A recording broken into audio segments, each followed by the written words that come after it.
And DMT is one particular chemical that has earned a reputation for very reliable contact to the spirit world. Virtual 100% incidence of a deep spirit contact with taking the chemical, and usually within seconds for many cases such as intravenous use. Just to give you one example of what a DMT experience would be like, there was a National Geographic magazine columnist that went to the Amazon to, quote, experience DMT and take it along with the shamans in this ayahuasca tea. And she had stated in the article that she basically was an atheist, so she had a lot of skepticism about these spiritual aspects. But what happened was when she actually took it in their little circle where they pass it around and take it, she said she experienced, and this is just a summary, she was falling down this deep chasm or abyss and surrounded by souls that were crying out to her, that were reaching out with their arms and crying out and asking, pleading for help, that she would get them out of where they were stuck or kept. And she landed in the bottom of this pit and saw 3 thrones that were enthroned with figures on them, and she was absolutely terrified for her life. She could sense the evil and hate, and they said that you are doomed here, you'll never leave, there is no hope, there's no way out of here.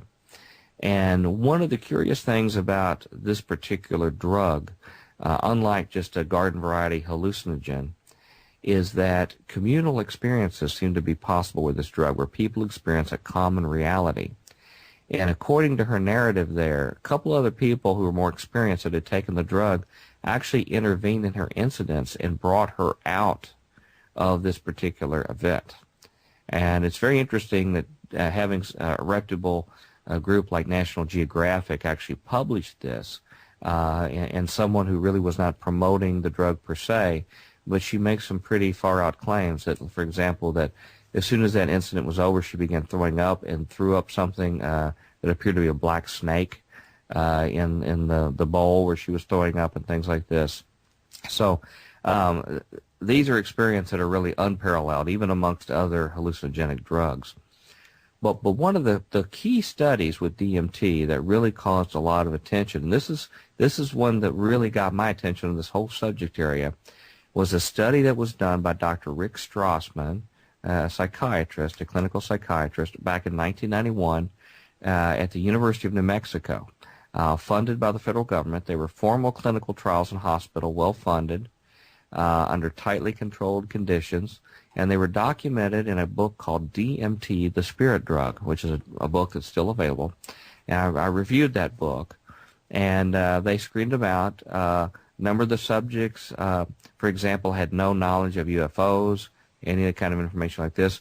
A few of them were prior drug users, so they could determine if this was like a common trip that they'd had before or something unique. The rest of them were not drug users.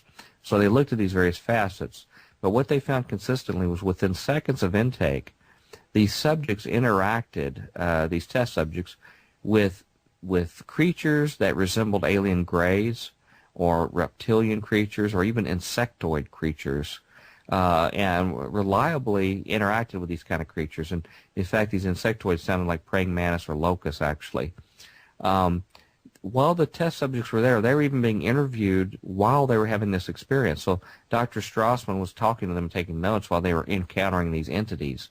And they were aware that they were in 2 worlds. So they weren't lost out on one and in the other. And in fact, later in the experiments, they had to wear masks because they could see this other spirit world dimension, whatever you want to call it, overlaid over the existing world that we were at. And so they were aware that they were visiting. But everything in their experience said was this was not a trick of the mind, but this was something legitimate. Even the people who had taken drugs in the past said, no, this is actually real. Before I could tell this, it was some escape of my mind, but this was something real, a real contact. The ones who were willing to take repeated experiments actually noticed that these creatures remembered their name, noticed how long they were gone. There was a complete understanding of a lapse of time, which they say never happens with other hallucinogens, doesn't happen in dreaming, things like this. So something that convinced the subjects that this was reality.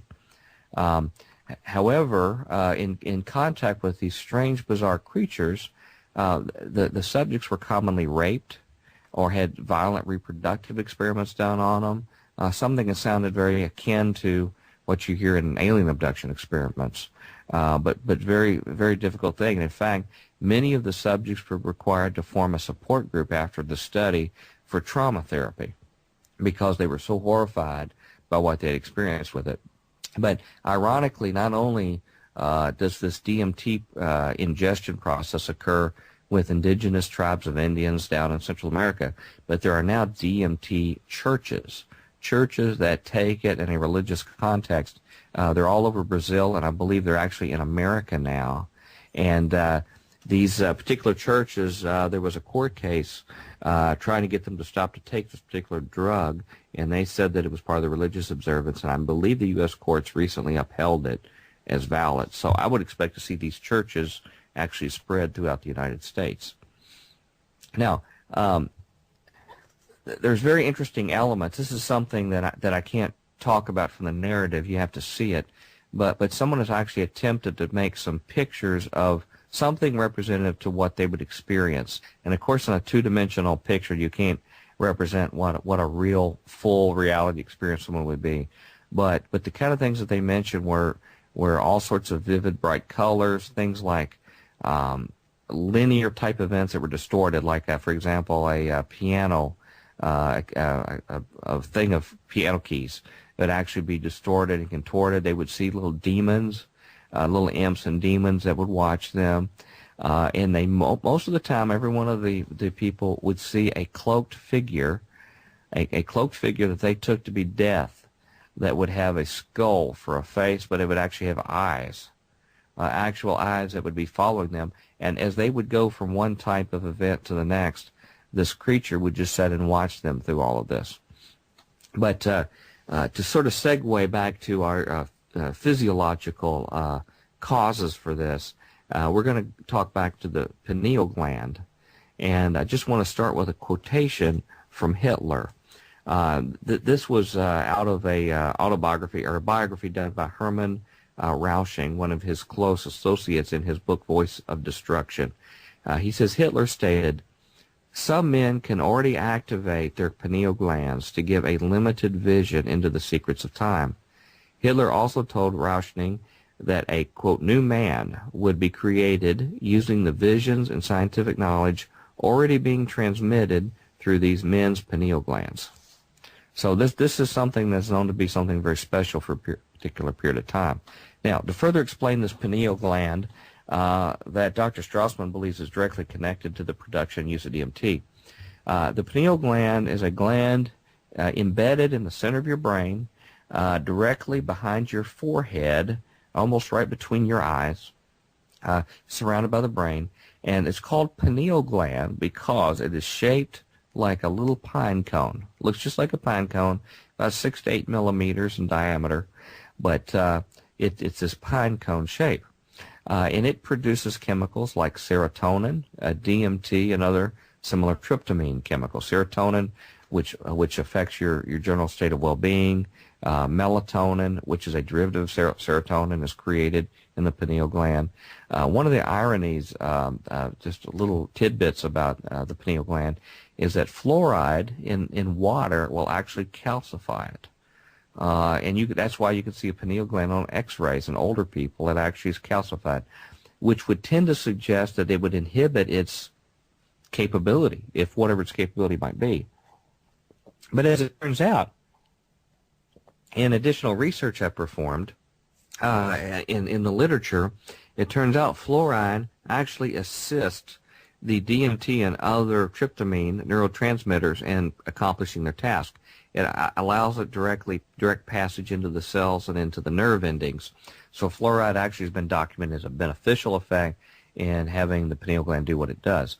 Now, the cells in the pineal gland are the same kind of cells that you find in the retina in your back of your eye. In fact, it's called in some other animals, simple animals, the parietal organ. And the reason why is it functions literally as a third eye.